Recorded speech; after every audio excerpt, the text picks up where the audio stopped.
Time to call mom and dad. This is your new reality. All y'all! All y'all! Warp speed! It was recently announced that Arrowhead and Sony are in talks of making a Helldivers live-action movie. They claim it's already in production, but until it's got an official date and footage, it's all talk. But as with many games, fans tend to fantasize about who they would love to see bring a beloved character to life. For me, Lance Reddick's voice has always been that of my democracy officer. I mean, listen to the guy they got. He sounds like a bargain bin Lance Reddick already.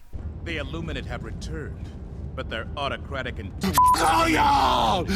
All y'all! In my head movie of Helldivers, Lance Reddick is the democracy officer, or at least on my ship. All y'all! But that's not why I'm making this today. It's just a coincidence, and framing it with this makes it easier for my appearance to be a little more fitting. Look at that.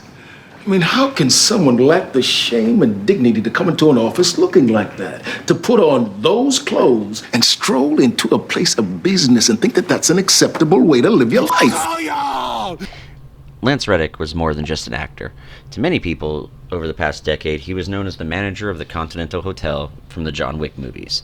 To gamers, he was known as Commander Zavala from Destiny, among many other roles. Look around.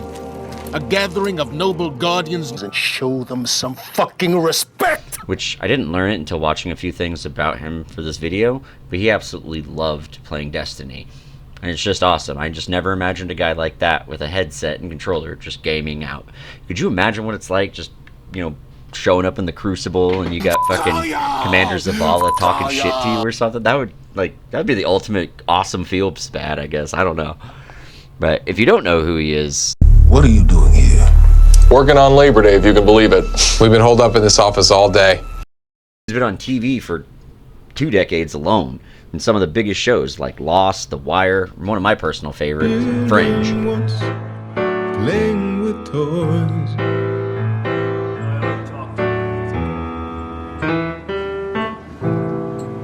Hello, Lieutenant Broyles. Good to see you. Lance was a hugely talented person overall. He actually only got into acting because his singing career wasn't taking off and he felt like acting could help. He just kind of kept landing the roles that he went out for. But that's not my point today. I want to talk about some of his other parts that are lesser known, but way more insane. So, the only reason I had to make this video was because I was just scrolling through videos and I came across this Funny or Die sketch called Toys Are We. This motherfuckers. This is Toys Are Me. It starts out harmless enough, with first day of work for the new hires at a local toy store. What could go wrong? Lance just has this way of almost foreshadowing the next couple of minutes, just with the tone of his voice and the expressions of his face. Congratulations. It's time to call mom and dad. Tell them that the second mortgage they took out for your degree was worth it because you now have a job. You know you're in for something. His facial expressions, they tell the viewer these employees are fucked. What was really the gut punch, burst out laughing moment for me was when, at the crescendo of 176 word rant, he warns each of his employees that if they don't clean up after themselves, he's I will personally go to each and every one of your homes and shit in places that will leave you confused for the rest of your lives. With the combination of his domineering voice and commanding presence and his almost maniacal facial expressions, as well as his matter-of-fact delivery, shit, for a minute, I felt like he was going to come to my house and shit somewhere. Shit's fucking spooky, man.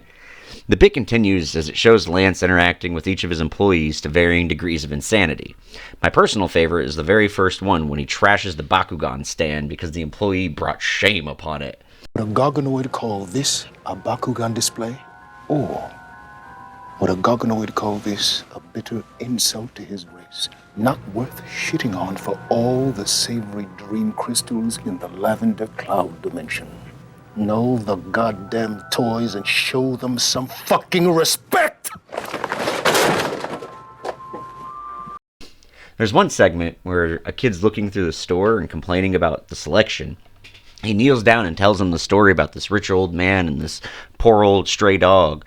And Toys R Lance asks the kid who he thinks he is in the story. And the kid's just Let me guess. The rich old man who didn't know that happiness comes from the simple things in life? No, you are the runny shit the dog would take every morning because he had canine colitis from living on the street so long. It's like, how the fuck did he know what my dad said to me every night before I went You to look bed? like a prepubescent Voldemort. So, it might just be my opinion, but the look in his eye while he's saying that shit to the kid really seems like he enjoys it. Case in point, he's insane. No further questions, Your Honor. Thanks for watching. Bye.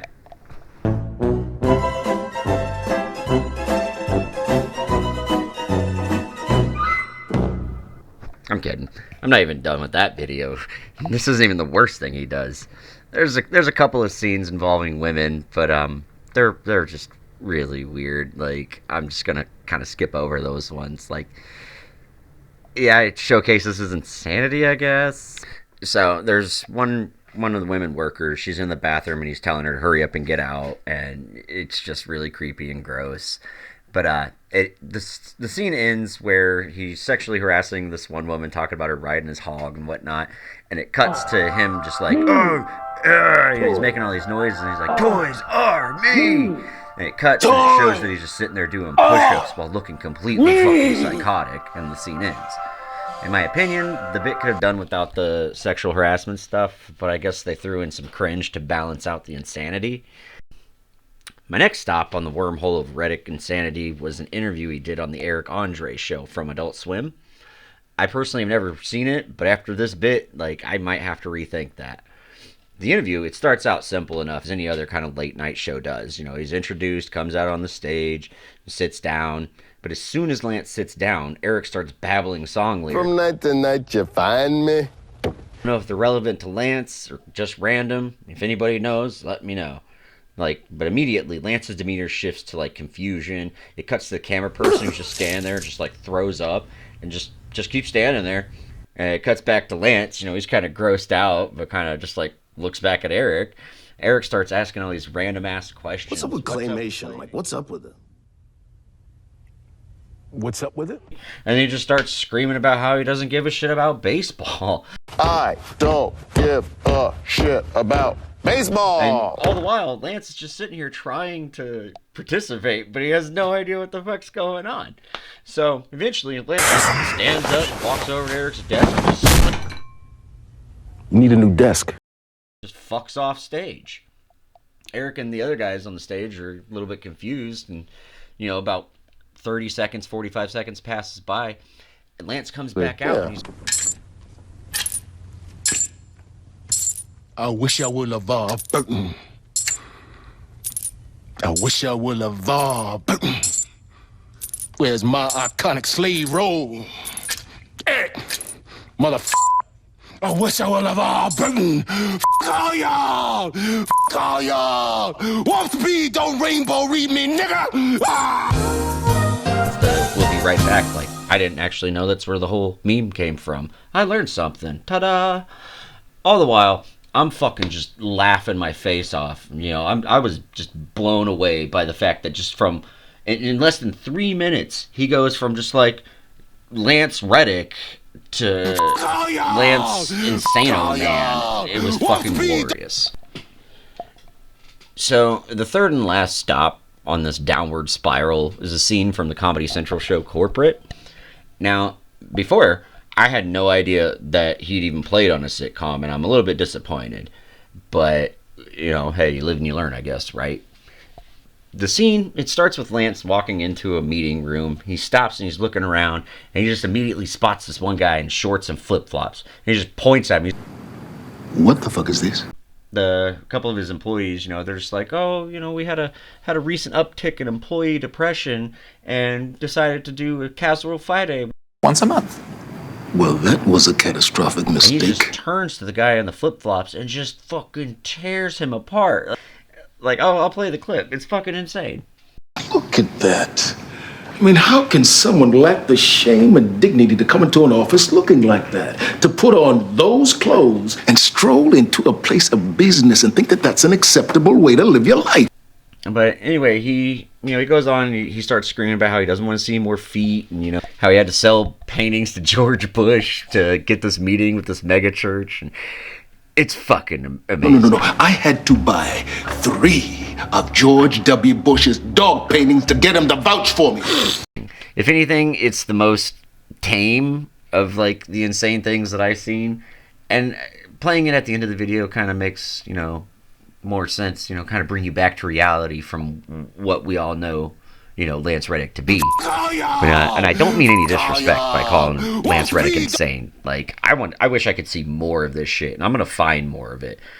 But like, I'm pretty sure most people are like me and kind of only knew him as the guy, just straight-laced professional. Like, I remember him on Fringe, and he was like, I think it was like Deputy Director Boyles or some shit like that of the FBI. Colonel. Excuse me?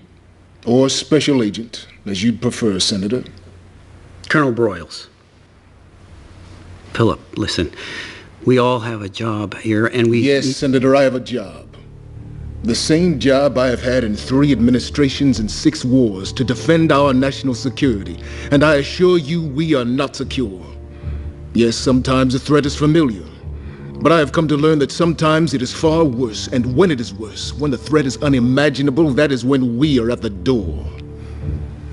And you should thank God for that. And like, he was a straight-laced, hard-ass motherfucker. Like, you didn't run no bullshit on that guy. And like, to see him like this, All y'all! All y'all! Warp speed, don't rainbow read me, nigga! Ah! it just blows my mind inside out, because it's amazing. But I was watching a few interviews, and you know, one he was talking about, and he just loves doing comedy, I guess. So you get these really heavy dramatic roles, but obviously you like doing comedy. I love doing comedy. Yeah, I did a lot of it in theater when I was in school. Yes, and honestly, I'm fucking here for it, dude. Lance Reddick died March 17th, 2023 from complications from heart disease. And while my Helldiver daydream was to, you know, have him be the voice or be the face of the democracy officer. It's time to call Mom and Dad. Tell them that the second mortgage they took out for your degree was worth it, because you now have a job. Movie would be baller. It's going to stay that way. You know, he's always going to be my democracy officer. Like, I'm actually trying to make mods. Like, I've made one, but it kind of meh. Like, I would love to be able to change the democracy officer voice lines to just random shit that Lance Reddick is saying. Because, like I said, that's my fucking democracy officer. So, if anybody knows how to do that, let me know so you can help me. Lance Reddick is a very dynamic actor. You can see his dedication in the parts that he played. You can see the life that he breathes into every character. Like, even the god-awful character assassinating abortion of the Netflix adaptation of Resident Evil. Lance took that part and he did his goddamn best. Okay, but what is this? And it means that Umbrella needs me. So, what happens if I call the people that own this town, the people that pay you and me and her? What happens if I call them and I say that I'm going to quit unless they fire you? No, I'm sorry, I don't want you fired. I want you blacklisted. I want it so that no tech company ever hires you. Not Apple, not Google. I want Pornhub to shred your resume. And I personally think his acting was leagues above everyone else's in that show. Many times I found myself wondering if he was actually acting in the same thing that everybody else was, because it was just miles apart. Lance had a way of just elevating whatever scene he was in. I mean, if it was dramatic, you're fucking feeling it. If it's action, you're in it. Comedy, your guts are exploding from the spasms of laughter. Like, this dude could do it all. Like, in a world of one-dimensional, flat-ass soda actors, Lance Reddick set a benchmark for actors I will hold all other actors to. Like, if you're still watching this, I hope you got something out of this. Maybe you did, you know, maybe you had no idea who Lance Reddick was. Maybe you didn't know that he could be one seriously hilarious person. Or maybe you just had a little break of silence for your day. Whatever reason, thanks for watching, and maybe hit the subscribe button and I'll email you a high five. Like, check it out next time whenever I'm gonna disassemble a plugged-in toaster with my phone or something. Call y'all! Warp speed!